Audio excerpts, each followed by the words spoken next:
After investing 22 years turning a small engineering firm into an industry leader, Martin discovers what loyalty truly means in the corporate world. When new management decides his experience comes with too high a price tag, he walks away without protest, only to receive desperate calls weeks later as their carefully constructed facade begins to crumble.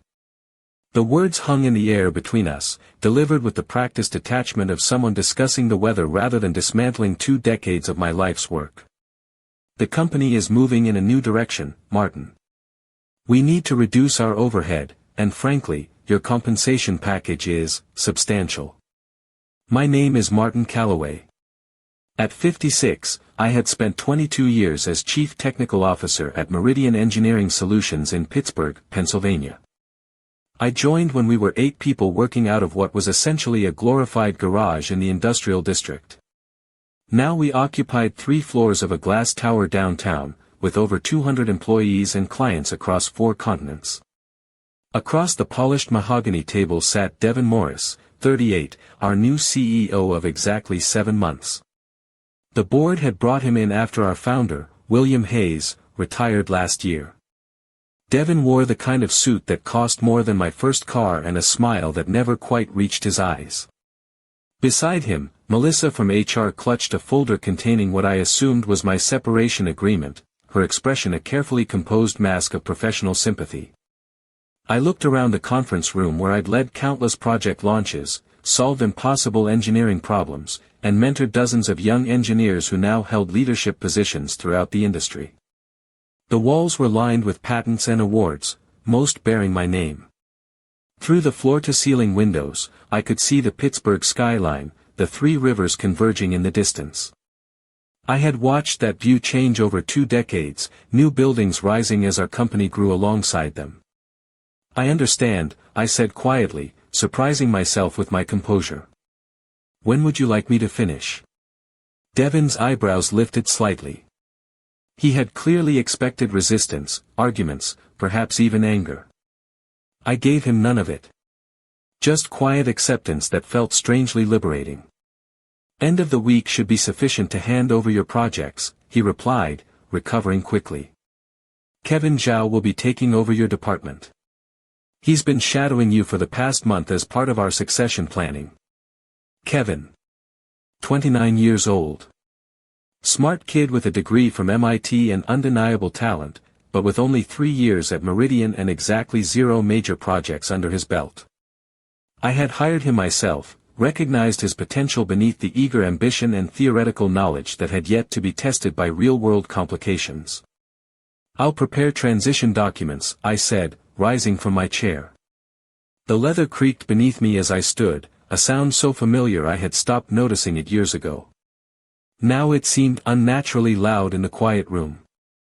Will that be all? Melissa slid the folder across the table. If you could sign these before you leave today. Her voice was gentle, practiced in the art of corporate dismissal. I wondered how many careers she had ended across similarly polished tables. I picked up the folder without opening it and walked to the door. As my hand touched the handle, Devin cleared his throat. Martin, I hope there are no hard feelings. Business decisions aren't personal. I turned, meeting his gaze directly for the first time. Of course not, Devin. Nothing personal at all. The hallway outside felt cooler somehow, or perhaps it was just the chill settling into my bones as I walked back to my office. Through glass walls, I could see my team working, unaware that their leader of more than 2 decades would be gone by Friday. Young faces illuminated by computer screens, solving problems I had taught them to recognize. Building systems I had designed. Following processes I had perfected. Janet, my longtime project coordinator, looked up as I passed. Something in my expression must have betrayed me because her smile faltered. She had been with me for 16 years, since she was a recent graduate unsure of her place in a male-dominated industry. Now she managed our most complex client relationships with practiced ease. I gave her a reassuring nod and continued walking, not trusting myself to speak. My office door closed behind me with a soft click. I sat at my desk, staring at the skyline of Pittsburgh through floor-to-ceiling windows. Gray clouds gathered over the Monongahela River, promising rain by evening. 22 years in this company, and I had never once called in sick during a critical project phase. Never missed a deadline. Never failed to deliver what I had promised. I remembered the early days, when William and I would work until midnight, fueled by cheap pizza and expensive dreams. How we celebrated our first major contract by splurging on good whiskey, drinking it from paper cups because we hadn't yet bought proper glasses for the office. The way his eyes had lit up when I solved our first seemingly impossible engineering challenge, creating the proprietary system that would eventually become our company's foundation. William understood value. He recognized that innovation wasn't just about cutting costs, but about investment in people and ideas. We had disagreed plenty over the years, but always with mutual respect, always with the shared understanding that what we were building was larger than either of us. I opened the separation agreement and skimmed the details. 6-month severance. Standard non-compete clauses. A paragraph about company intellectual property that technically covered everything I had ever created here. My life's work, reduced to legalistic phrases about work for hire and proprietary information. Something caught my eye on page 4. The non-compete clause had been modified, with an addendum waiving certain restrictions in the event of separation without cause. An oversight, perhaps, or a concession from a legal team confident I was too loyal to ever join a competitor. I made no comment, simply initialed the change along with the rest. I signed where indicated and closed the folder, then opened my laptop one last time as a Meridian employee. There were no tears, no righteous anger, just a strange sense of clarity as I began drafting transition documents for Kevin. Not the bare minimum that most would provide, but comprehensive guides to everything I had built. I would leave nothing to chance, nothing incomplete. Hours passed as I documented systems only I fully understood, processes I had refined through years of trial and error, relationships I had cultivated with clients who had come to trust not just Meridian, but me personally. Outside my window, the promised rain began to fall, drops racing down the glass like tears I refused to shed. Eleanor, my administrative assistant, appeared at my door with coffee in my favorite mug, the chipped one with my alma mater's logo that she had been trying to replace for years.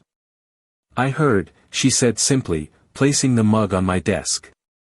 The whole executive floor is buzzing about it. I nodded, not looking up from my screen. News travels fast. Faster than it should. She remained standing, a silent presence of support. Eleanor had been with me for 15 years, had seen my children graduate, had sent flowers when my father died, had become something more than an employee but less complicated than a friend. What can I do? I finally looked at her, this woman who knew my schedule better than I did, who could anticipate problems before they materialized, who had declined offers from executives throughout the company to remain Martin's right hand. I need you to help Kevin, I said.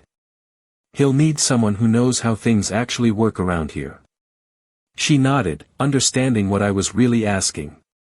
I'll make sure he doesn't break anything important right away. By Tuesday afternoon, whispers had spread throughout the office. Colleagues stopped by with awkward condolences disguised as casual conversations. Some seemed genuinely distressed. Others, particularly those who had aligned themselves with Devon's new vision, maintained a careful distance, as though job loss might be contagious. James Chen, our lead structural engineer and my friend of 18 years, closed my office door behind him and sat heavily in the chair across from my desk. "This is bullshit, Martin," he said without preamble. "Half our active projects rely on your expertise. The Morrison contract specifically named you in the bid." I continued organizing files, neither confirming nor denying his assessment. "Kevin's smart. He'll figure it out.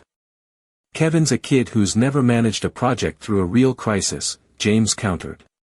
"Remember the Westlake structural issue? The Reynolds design flaw we caught at the 11th hour? The Chicago Foundation recalculation? That wasn't luck or process, that was you." I looked up at James, at the anger and concern etched across his face. We had worked side by side through countless challenges, had pulled all-nighters when deadlines loomed, had celebrated successes and learned from failures together. Everything has documentation now, I said. I've spent the last 2 days making sure of it. Documentation doesn't replace 20 years of experience. James leaned forward, lowering his voice. A group of us is ready to go to the board. This decision is clearly detrimental to the company. I shook my head. No. Don't put your own positions at risk. This is business, James. It happens every day. Not to people who built the damn company, he muttered, but didn't press further. On Wednesday morning, I found Kevin hovering nervously outside my office, a tablet clutched in his hands like a shield. "Martin, I wanted to talk to you about the Morrison project," he began, following me into my office. "I've been reviewing your preliminary designs, and I'm not sure I understand the redundancies you've built into the support system. Couldn't we optimize this?" I gestured for him to sit while I pulled up the project files on my computer. "Those redundancies are there for a reason, Kevin. The Morrison building site has unusual soil composition. During heavy rains, the load-bearing calculations change." I spent the next hour walking him through the complexities of a project that represented $12 million in revenue and years of relationship building with one of our most demanding clients. His questions were intelligent but betrayed his inexperience, all theory, no practice. All textbook, no scar tissue from past mistakes. "You've documented all of this, right?" he asked, the worry plain on his face. "Everything I can," I replied. "But some things you learn only by doing. By failing and fixing. By seeing patterns because you've watched them emerge before." He nodded, though I wasn't sure he truly understood. How could he? I hadn't at his age. "They're making a mistake," said Eleanor later that afternoon, watching me pack books into a cardboard box. "This whole place runs on systems you built." I carefully wrapped a crystal award the team had given me after the Westlake project, our first 8-figure contract, won largely on the strength of my designs. "Systems can be replaced," I replied. "Everyone is replaceable, Eleanor." "Not you," she said firmly. "Not what you know." I just smiled and continued packing. On my shelves were technical references, industry standards I had helped establish, photographs of completed projects that had once existed only in my imagination. Each item represented countless hours of work, problems solved, innovations created. How do you pack up 2 decades of intellectual investment?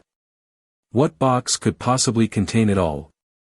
That evening, as I prepared to leave, Devin appeared in my doorway. His casual pose couldn't quite hide his discomfort. "Making good progress on the transition?" he asked. "Yes," I replied, not elaborating. He stepped into my office, glancing at the half-packed shelves. "I wanted to check if there's anything specific about ongoing projects that we should discuss. Any concerns you might have?" I looked at him steadily. "Everything is documented, Devin. Kevin has access to all necessary files." "Good, good." He nodded, shifting his weight. "And the Morrison project?" "I understand it's at a critical phase. The preliminary designs are complete. Implementation will require careful monitoring, particularly during the foundation phase. All detailed in my notes." He seemed to be waiting for something more, reassurance, perhaps, or an admission of concern. I offered neither. "Well," he finally said, "I appreciate your professionalism during this transition. Not everyone would be so accommodating. As you said, it's just business." He nodded again and turned to leave, then paused. "By the way, we're announcing your departure at tomorrow's all-hands meeting. We'll emphasize your contributions, of course, frame it as a retirement decision."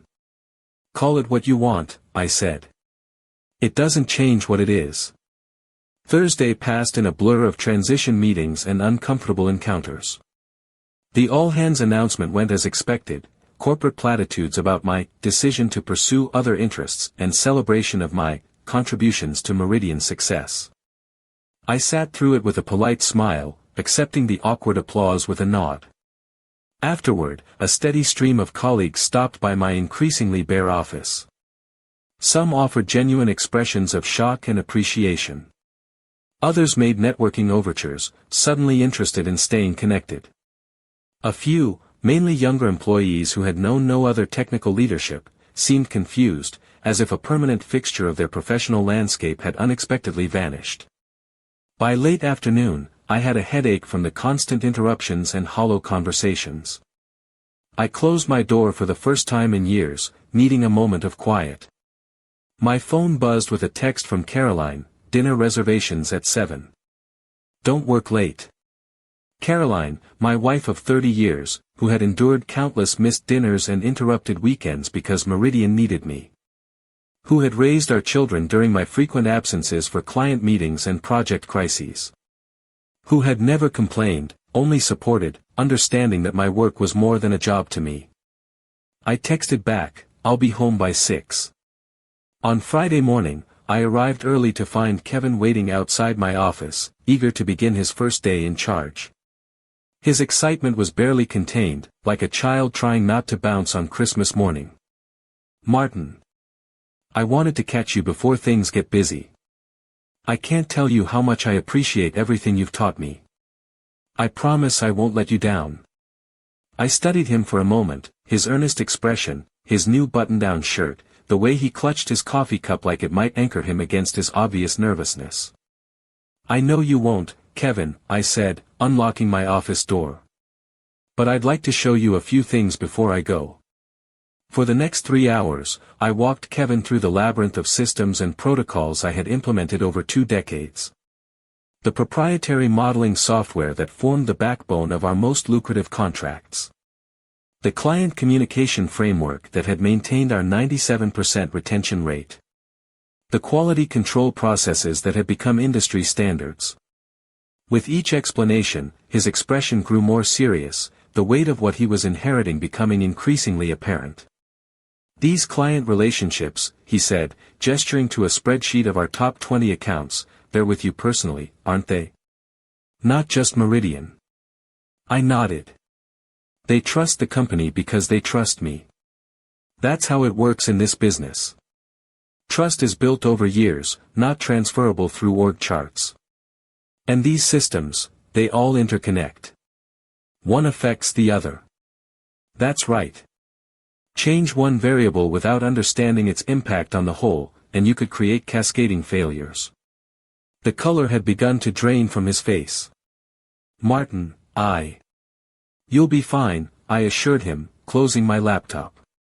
All the documentation is in the shared drive. I've prepared video tutorials for the more complex systems. You have my personal email if something critical comes up. But we both knew it wasn't true. No amount of documentation could replace 2 decades of accumulated knowledge, the invisible web of connections between projects and processes that existed primarily in my mind. The intuition that came from having seen certain problems before, from having learned which solutions worked and which only created new complications. I spent my final afternoon saying goodbyes, exchanging contact information with colleagues who had become friends, reassuring my team that they would adapt to new leadership. James stopped by one last time, still angry but resigned. Ramsey called me yesterday, he said, referring to our largest competitor. They've heard about your departure. They're interested. I'm sure they are, I replied neutrally. They'd be fools not to pursue you. He hesitated. What will you do? I hadn't yet decided. The non-compete clause in my contract had always prevented serious consideration of other opportunities, though companies had certainly tried to lure me away over the years. With that clause now waived, options existed that hadn't before. Take some time, I said. Figure out what's next. At 5 p.m., I handed my keycard to Eleanor, who hugged me tightly without saying a word. My company phone and laptop remained on my desk, factory reset as required. I carried a single box of personal items to my car, where rain fell steadily against the windshield, blurring the outline of the building that had been my second home for half my adult life. I drove home through Pittsburgh's Friday evening traffic, wipers beating a steady rhythm that matched the strangely calm cadence of my thoughts. The familiar route felt different somehow, as if I were seeing it through new eyes. I passed buildings I had helped design, structures standing strong because of calculations I had verified, systems I had implemented. Caroline was waiting at the door when I arrived, concern etched across her face.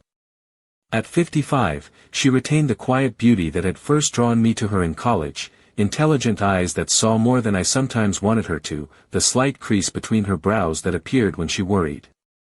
"How did it go?" she asked, taking the box from my hands. "Cleanly," I replied. "Like a well-executed amputation." She led me inside our home, a century-old craftsman we had restored together over decades, fitting renovation projects between my work commitments and her schedule as a professor of literature at Carnegie Mellon. The house smelled of herbs and garlic. She had been cooking, something she loved but rarely had time for during the academic year. "I opened a bottle of wine," she said, gesturing to the kitchen. "The Bordeaux we brought back from France. The bottle we had been saving for a special occasion. The trip we had taken to celebrate 25 years of marriage, the first real vacation we'd allowed ourselves in years." "Is this a celebration or a wake?" I asked, managing a small smile. "Neither," she replied. "Just an acknowledgement that life changes, sometimes when we least expect it." That night, we sat on our back deck watching lightning flash across the sky, the wine rich and complex between us. Caroline didn't press for details or offer platitudes about doors closing and windows opening. She simply sat with me in the strange new reality that had arrived without warning. "What will you do now?" she asked eventually, her hand finding mine in the darkness. "I don't know," I admitted. "But I have time to figure it out." For the first time in 22 years, I had no project deadlines looming over me, no weekend conference calls scheduled, no urgent emails demanding my attention. The absence of pressure felt almost dizzying, a sudden release after decades of constant tension. The weekend passed quietly. I slept later than usual, took long walks through our neighborhood, read a novel that had been sitting on my nightstand for months. I didn't check my phone compulsively, didn't feel the usual Sunday evening anxiety about the week ahead. By Monday, I had almost adjusted to this new rhythm. Then my phone rang. A Pittsburgh number I didn't recognize. "Martin Calloway," I answered. "Mr. Calloway, this is Andrea Burke from Ramsey & Associates," said a crisp female voice. "Our CEO, Michael Ramsey, would like to meet with you at your earliest convenience." Ramsey & Associates. Our largest competitor, the firm that had been trying to recruit me for 15 years with increasingly generous offers. Offers I had loyally declined out of commitment to Meridian and respect for William Hayes. "I see," I said. "May I ask what this concerns?" "Mr. Ramsey would prefer to discuss that in person. Would tomorrow morning be possible? Say, 10 a.m. at our downtown office?" I considered the request. There was no reason to refuse, no loyalty to honor, no commitment to maintain. Tomorrow at 10 would be fine. I told Caroline about the call over dinner. She listened thoughtfully, twirling pasta around her fork. "Will you consider it?" she asked. "If they make an offer?" I hadn't thought that far ahead. "I'm just taking the meeting. Hearing what they have to say." "But you're open to it," she pressed gently. "Working for Ramsey?" I set down my fork, considering the question seriously. "I don't know. It would feel strange. After so long at Meridian." "Meridian let you go," she reminded me, not unkindly. "Your loyalty belongs to yourself now." "And to me," she added with a small smile. The Ramsey offices occupied the top floors of a newer building downtown, all steel and glass with commanding views of the rivers. The reception area hummed with activity, young professionals moving purposefully between sleek, modern workspaces. It felt familiar yet different, the same industry, a distinct culture. Michael Ramsey greeted me himself, a tall man in his 60s with shrewd eyes and a firm handshake. He had built his company from nothing, much as William Hayes had built Meridian, but with a more aggressive approach to growth and competition. "Martin," he said warmly, as if we were old friends rather than former rivals. "Thank you for coming. Please, join me in my office." His corner office was impressive without being ostentatious, the walls displaying architectural photographs rather than personal accolades. He gestured for me to sit in a comfortable chair near the window, taking a seat across from me rather than retreating behind his desk. "I'll be direct," he began. "We were surprised to hear about your departure from Meridian. Their loss, potentially our gain. I've admired your work for years, even as we competed for the same contracts." "Thank you," I said, waiting for him to continue. "We'd like to offer you a position as our Chief Innovation Officer. Salary 20% above what you were making at Meridian, plus equity options and performance bonuses. Full benefits, of course, and flexibility in building your team." The offer was generous, more than I would have expected even knowing Ramsey's past interest in recruiting me. "That's quite an offer for someone you haven't interviewed," I observed. Ramsey smiled. "Martin, I've been interviewing you for 15 years. Every project of yours I've studied. Every innovation you've introduced that forced us to improve our own processes. Every client who chose Meridian over US because of your reputation. I know exactly what you bring to the table."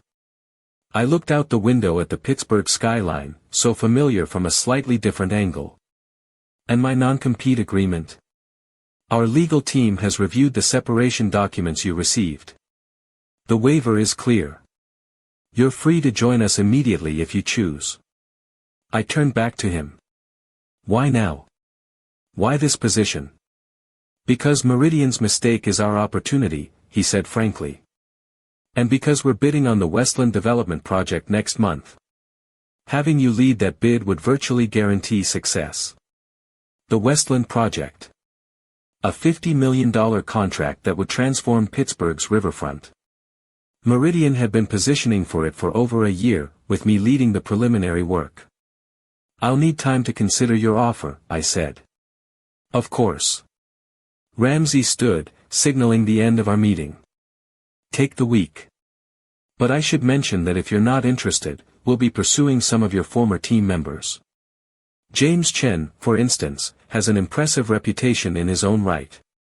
The implied message was clear: Ramsey would strengthen his position with or without me, potentially at Meridian's further expense. I spent the next 3 days considering the offer, discussing it with Caroline, weighing the advantages and complications. I knew Meridian's vulnerabilities intimately, understood which clients might be susceptible to switching their business. I had relationships built over decades that might follow me. The ethical considerations were complex, the professional opportunities undeniable. On the 4th day, as I was still deliberating, my phone rang. Kevin's name flashed on the screen. "Martin," he said when I answered, his voice tight with poorly concealed panic. "We have a situation with the Morrison project. The simulation models aren't matching the field data. Did you check the environmental variables?" I asked calmly. "They need recalibration if the ambient temperature changes more than 10 degrees. Yes, we did that. It's something else. The system is giving us errors that don't make sense." I closed my eyes, visualizing the complex modeling software I had developed over 15 years. "Have you modified any of the base parameters?" Silence on the line. "Kevin. Devin thought we could optimize the processing time by adjusting some of the core algorithms," he finally admitted. "It seemed to work in our test environment. But not with real-world data," I concluded. "Because the algorithms are designed to handle anomalies that don't appear in test conditions." I could hear the stress in Kevin's breathing, the background noise suggesting he was in a room full of people trying to solve a problem they didn't fully understand. "Can you help us?" "Just consulting. The Morrison contract is worth $12 million, and they're threatening to pull out if we miss another deadline." I looked out my window at the vibrant spring day. Birds congregated around the feeder Caroline had installed last week. My coffee sat untouched, still steaming on the kitchen counter. I'll need to review the changes you've made. Send them to my personal email. Thank you, Kevin breathed. I'll send everything right away. Within 30 minutes, my inbox contained dozens of files, modified code, test results, field data, and increasingly concerned client communications. I spent the next 4 hours analyzing what had gone wrong, tracing the cascade of errors to their source. The problem was exactly as I had suspected. Devon's optimization had gutted a crucial safety parameter I had built in after a near-catastrophic failure 7 years ago. A failure so serious it could have resulted in structural collapse if implemented. A failure documented nowhere except in my own experience, in the institutional knowledge I carried after decades of learning through trial and error. My phone rang again. Devon's name appeared this time. "Martin," he said, his usual confident tone replaced by something approaching humility. "I understand Kevin reached out about the Morrison situation." "He did. We'd like to bring you in as a consultant to resolve this issue. Of course, we'll compensate you appropriately." I said nothing, letting the silence stretch between us. "Martin? Are you there?" "I'm here, Devon. Just considering your proposal. We're prepared to offer $300 an hour. Standard consultant rate for someone of your expertise. 3 times my effective hourly rate when I was employed there." The irony wasn't lost on me. "I see. And how long do you anticipate needing my services?" "Just until we stabilize the Morrison project. A few days, perhaps a week at most." I smiled to myself, though there was no joy in it. "I'm afraid that won't be possible," I said quietly. "You see, I've actually accepted a position with Ramsey and Associates. I start next Monday." The silence that followed contained multitudes, shock, realization, perhaps the first inkling of genuine regret. "Ramsey?" Devon's voice cracked slightly. "But your non-compete was waived as part of my separation agreement," I finished for him. Page 4, paragraph 3. "Your legal team was quite accommodating when I pointed out certain irregularities in how my termination was handled." Silence again, but different this time. Heavy with realization.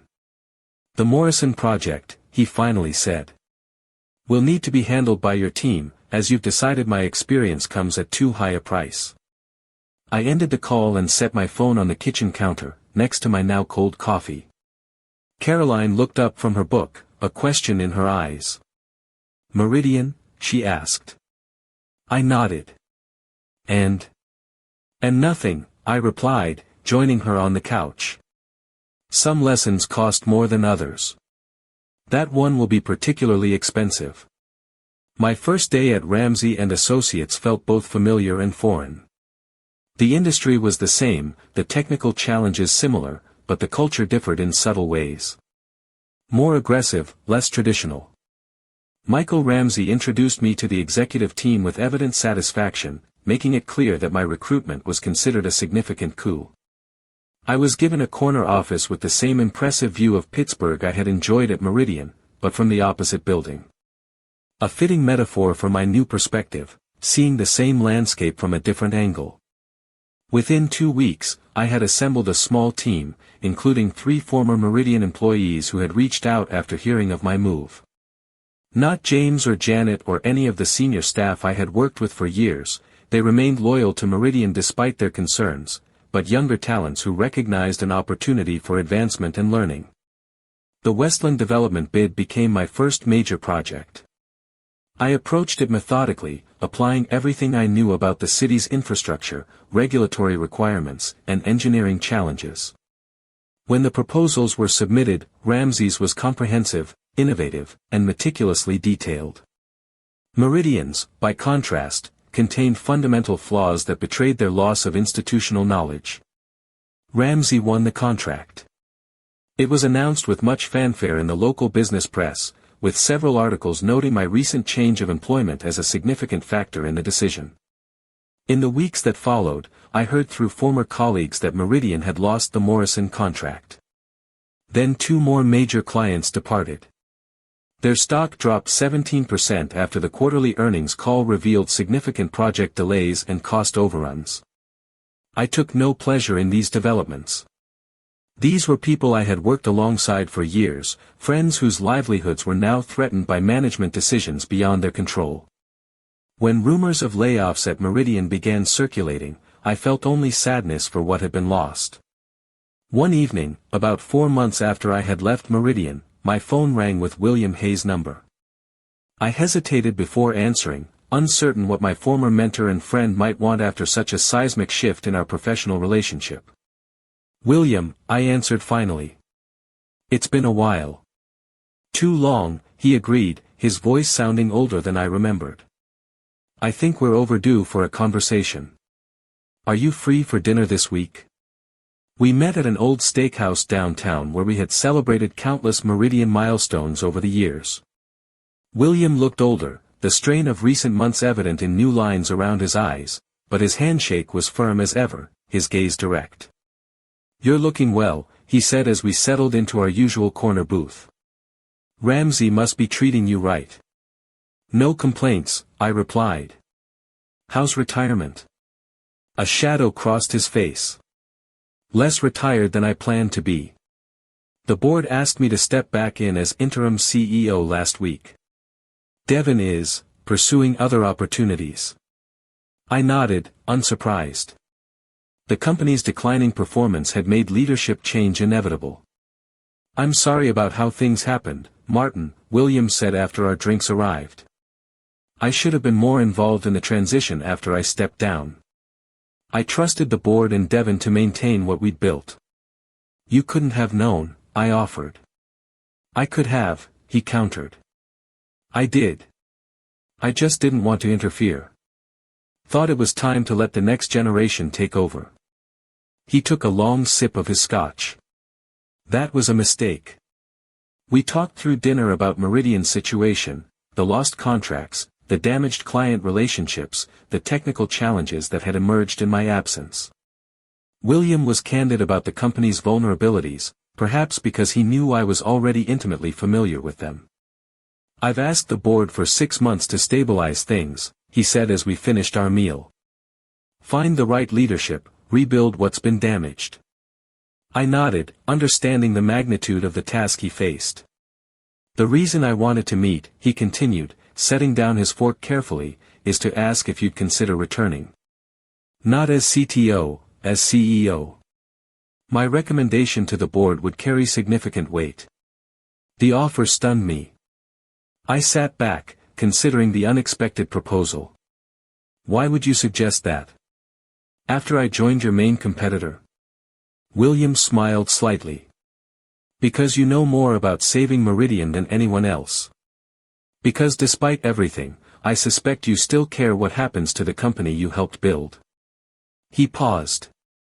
"And because I've known you for 23 years, Martin. You don't have Ramsey's killer instinct. Never did. That's not why you made the move." He wasn't wrong.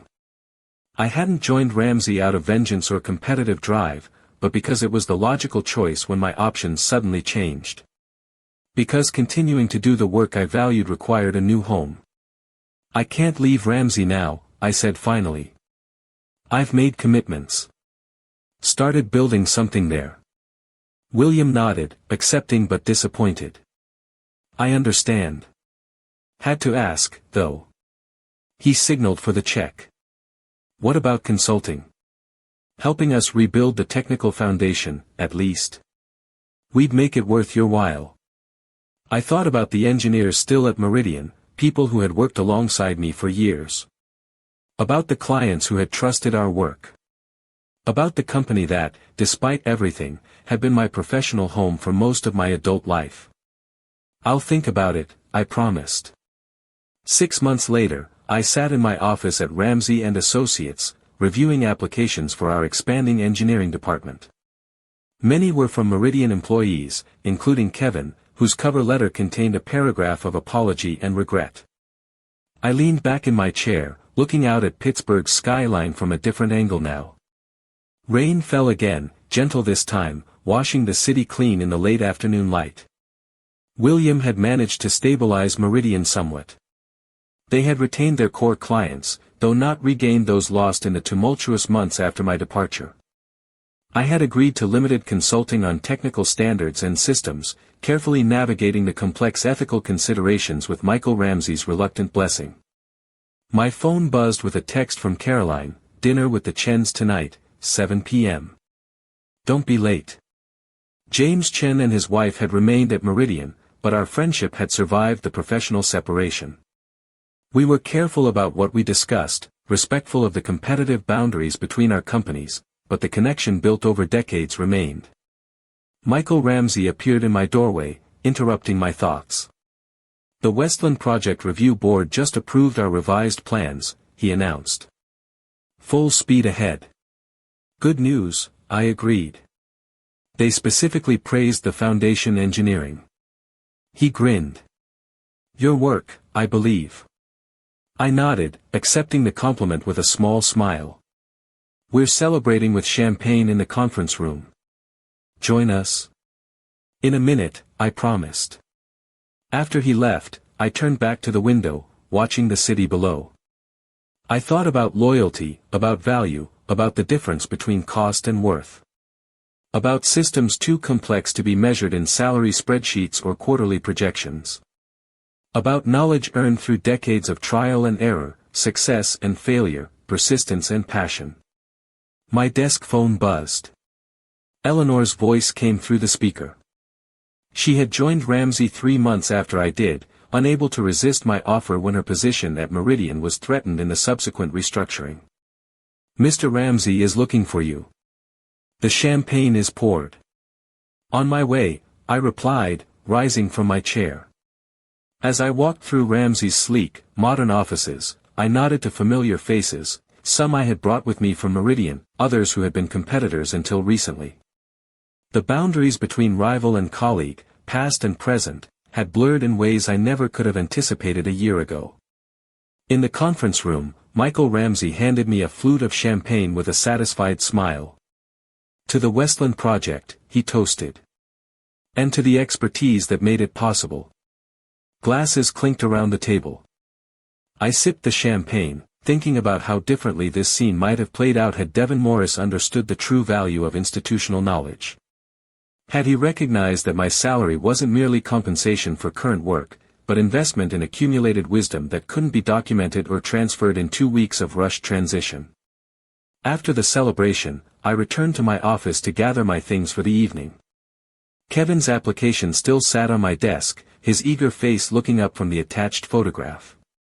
Despite everything, I felt a certain sympathy for him. He had been thrust into a role he wasn't prepared for, positioned to fail by leadership that didn't understand what they were dismantling. My phone buzzed with another text, this one from William, "Board-approved new technical director today. Starting next month. Thanks for your input on the selection." I had recommended Janet for the position, not as my replacement, but as someone who could rebuild what had been damaged in her own way. She had the technical skills, the institutional memory, and most importantly, the respect of the engineering team. Meridian would evolve under her guidance, perhaps becoming something different but still viable. As I packed my briefcase, I reflected on the strange journey of the past year. I had lost a position I thought would carry me to retirement, gained a new role I hadn't sought, and watched from the sidelines as the company I helped build struggled to redefine itself in my absence. There was a certain poetic justice in how events had unfolded, though I took no particular satisfaction in Meridian's difficulties or Devin's downfall. Some lessons are simply expensive by nature, the recognition of value coming only after its loss. I switched off my office light and headed for the elevator. Tomorrow would bring new challenges, new projects, new opportunities to apply decades of hard-won knowledge. The view from my window might have changed, but the principles that guided my work remained constant: attention to detail, commitment to quality, respect for the complexity of systems both technical and human. In the lobby, I nodded to the security guard as I signed out. Outside, the rain had stopped, leaving the streets gleaming under early evening light. I walked to my car, thinking about the dinner ahead with James and his wife, about Caroline waiting at home, about the life that continued beyond professional upheaval. 2 months after I joined Ramsey, Devon had called my personal number late one night.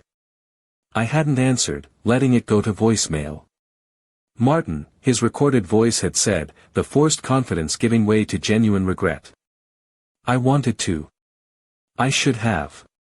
A long pause. I made a mistake. About you. About what you brought to Meridian. Another pause. That's all. I just thought you should know.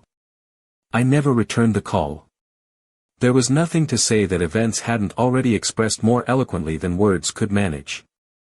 As I drove home through familiar streets, past buildings I had helped design and structures I had helped stabilize, I considered what it means to build something lasting.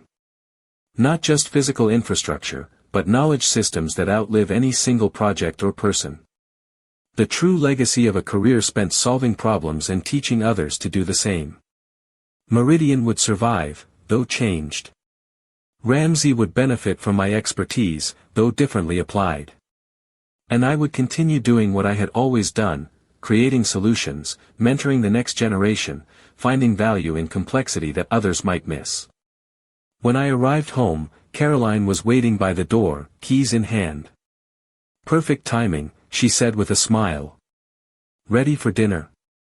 Ready, I confirmed, taking her hand as we walked to her car.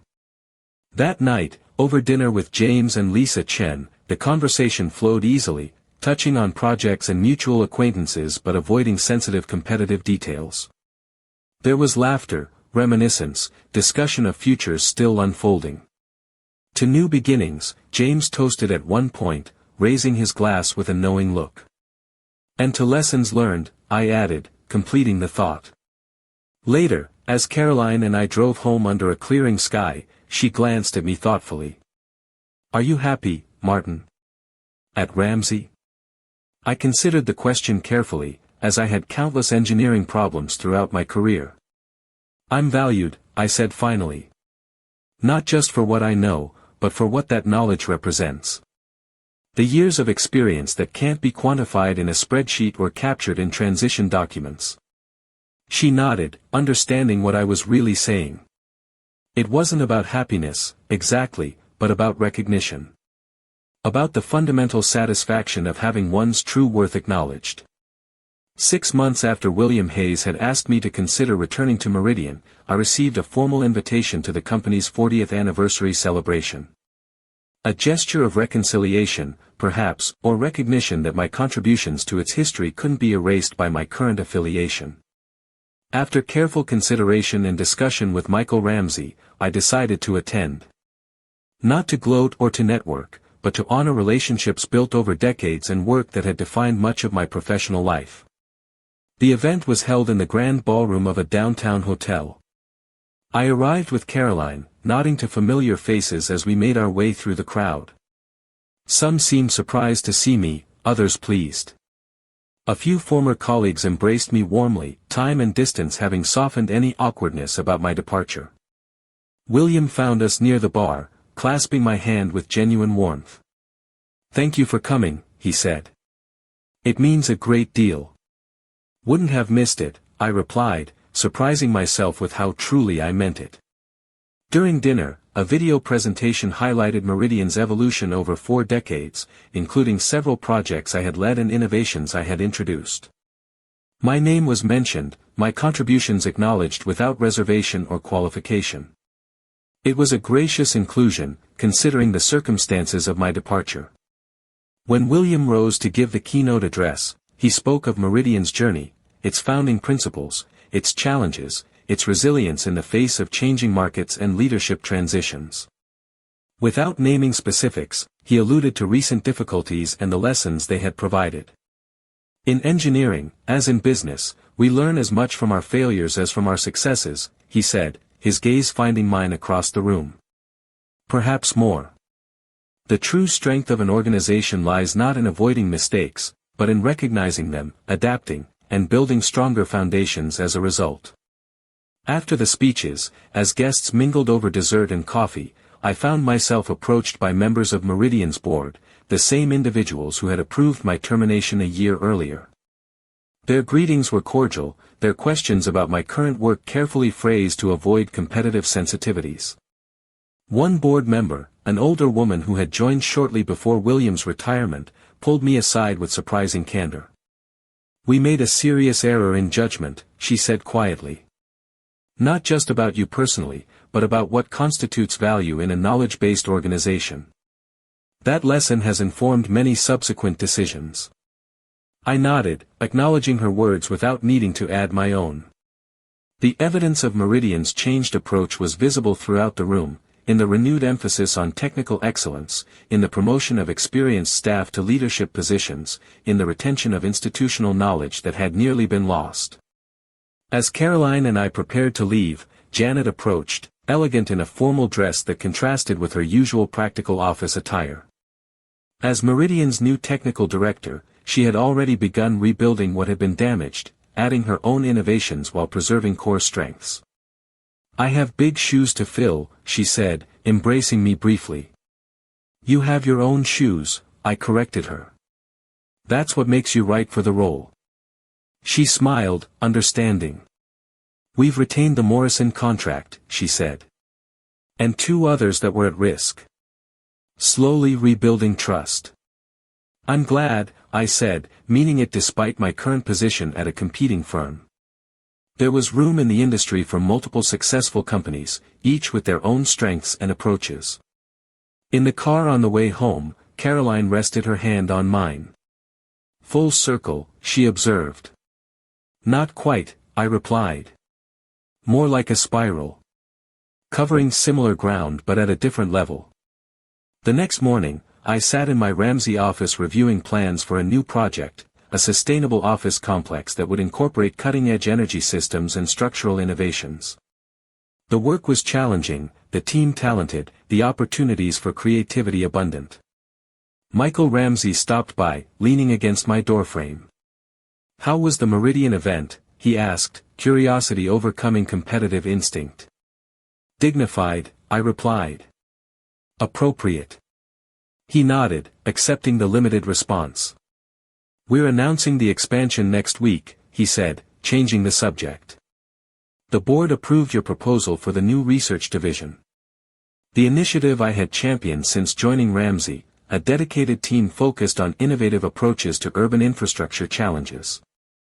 Not just responding to client requirements, but anticipating future needs and developing solutions proactively. "That's excellent news," I said, genuinely pleased. This was why I had accepted Ramsey's offer, beyond the circumstances of my departure from Meridian, the opportunity to build something new, to apply decades of experience to fresh challenges. "You'll have full authority over staffing and direction," Michael continued. "Budget as discussed, with quarterly reviews." "Thank you for your support," I said, recognizing the vote of confidence this represented. After he left, I turned to my window once more, taking in the familiar Pittsburgh skyline that had framed my career from different angles. The city had evolved over decades, as had the industry that shaped its infrastructure, as had my own understanding of what constituted meaningful work. Some things can't be quantified in a business plan or captured in transition documents. Some lessons can only be learned the hard way, through the painful recognition of what's been discarded.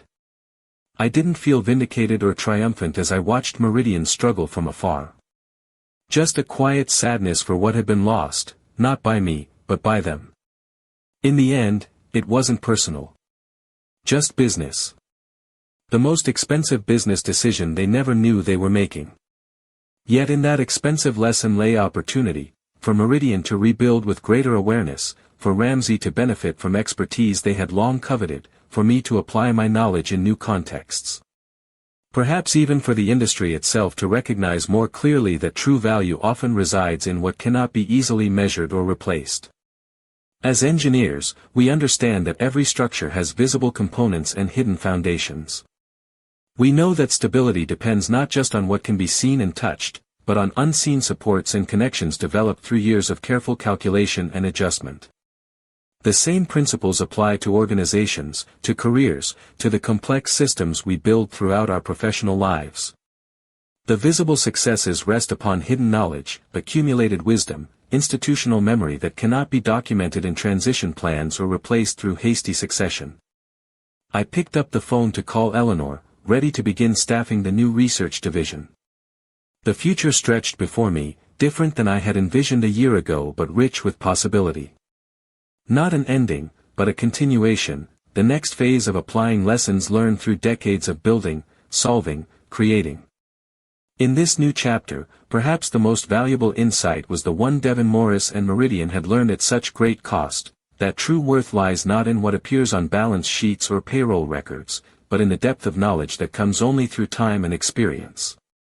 That some investments yield returns that cannot be calculated in quarterly projections, but become devastatingly apparent in their absence. I smiled slightly as I dialed, thinking of William's words from the anniversary celebration. In engineering, as in business, as in life, we learn as much from our failures as from our successes. Perhaps more. The true strength lies not in avoiding mistakes, but in recognizing them, adapting, and building stronger foundations as a result. Some lessons are expensive. This one had cost Meridian dearly. But in that cost lay value, the recognition of worth that comes only through its loss, the appreciation that arrives too late but illuminates the path forward. Not personal. Just business. The business of understanding that true expertise isn't just what you do, but what you know. Not just present capability, but accumulated wisdom. Not just skills that can be transferred in 2 weeks of transition, but insights earned through decades of solving problems no one else could see. Too valuable to discard. A lesson written in lost contracts and declining stock prices, in midnight phone calls and belated recognitions. A lesson I had learned years ago, watching systems I built operate seamlessly through challenges and changes, that the most essential components are often the least visible, their importance apparent only in their absence. The rain began again outside my window, washing Pittsburgh clean once more.